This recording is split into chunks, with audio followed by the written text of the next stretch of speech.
Hi, நான் இன்றைக்கி அவரைக்காய் பொரியல் பண்ண போகிறேன். தேவையான பொருட்கள்: அவரைக்காய் 1/4 கிலோ, இந்த மாதிரி பீன்ஸ் க்ளீன் பண்ணுற மாதிரி இந்த மாதிரி க்ளீன் பண்ணிவிட்டு கழுவிட்டு சின்ன சின்னதாக கட் பண்ணி வச்சுக்கோங்க. தக்காளி 1.5 தக்காளி எடுத்திருக்கேன். வெங்காயம் மீடியம் சைஸ் 1, மிளகாய்த்தூள் 1/4 டீஸ்பூன் எடுத்திருக்கேன். உங்களுக்கு தேவையான காரம் இன்னும் கொஞ்சம் சேர்த்துக்கலாம். மஞ்சள் தூள் 1/4 டீஸ்பூன், கடுகு, எண்ணெய் 3 டீஸ்பூன், உப்பு தேவையான அளவு. எப்படி செய்ய? கடாய் காஞ்சிச்சு.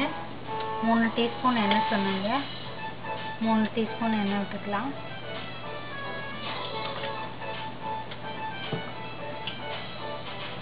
கடுகு,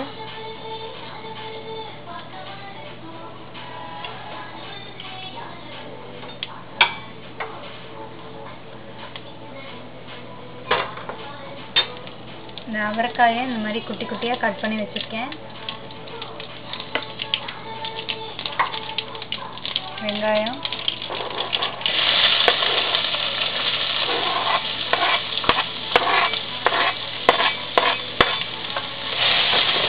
வெங்காயத்தை நல்லா வதக்கலாம்.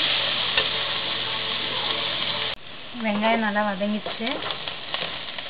காய் சேர்த்துலாம்.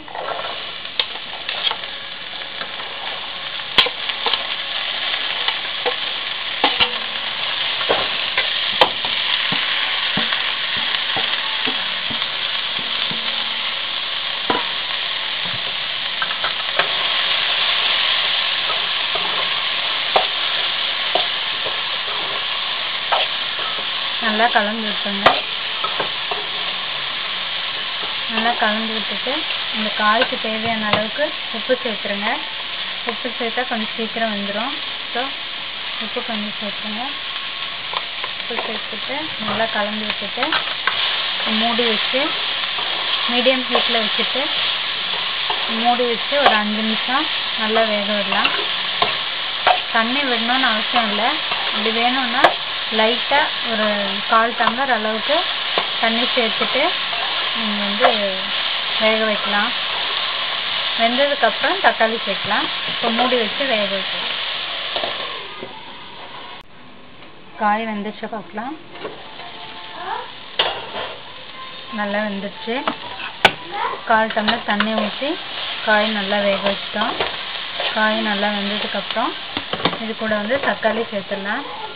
1.5 தக்காளி கட் பண்ணி வச்சுருக்கோம் இல்லையா, தக்காளி சேர்த்துடலாம். காய் வெந்ததுக்கப்புறம் தக்காளி சேர்த்துங்க. முன்னாடியே சேர்க்காதீங்க, அப்புறம் காய் வேகாது. நல்லா கிளறிட்டு மறுபடியும் மூடி வைப்போம். தக்காளி வெந்ததுக்கப்புறம் மஞ்சள்தூள், மிளகாய்த்தூள் சேர்த்துடலாம். ஒரு 1 நிமிஷம் அந்த தக்காளி வெந்ததுக்கப்புறம் தக்காளி வெந்துச்சு பார்க்கலாம். தக்காளி வெந்துச்சு. தக்காளி நல்லா வெந்துச்சு. தக்காளி கூட மஞ்சள் தூள், மிளகாய்த்தூள் சொன்னாங்க, மஞ்சள் தூள், மிளகாய்த்தூள் சேர்த்துக்கலாம். உப்பு வேணும்னா இந்த ஸ்டேஜில் காரம், உப்பு உங்களுக்கு தேவையான அளவு சேர்த்துக்கோங்க. இந்த மஞ்சள் தூள், மிளகாய்த்தூளோட பச்சை வாசனை போகிற அளவுக்கு ஒரு நிமிஷம் இந்த சூட்லேயே நல்லா இப்படி கிளறிக்கோங்க. 1 நிமிஷம் கிளறிட்டு ஆஃப் பண்ணிடுங்க.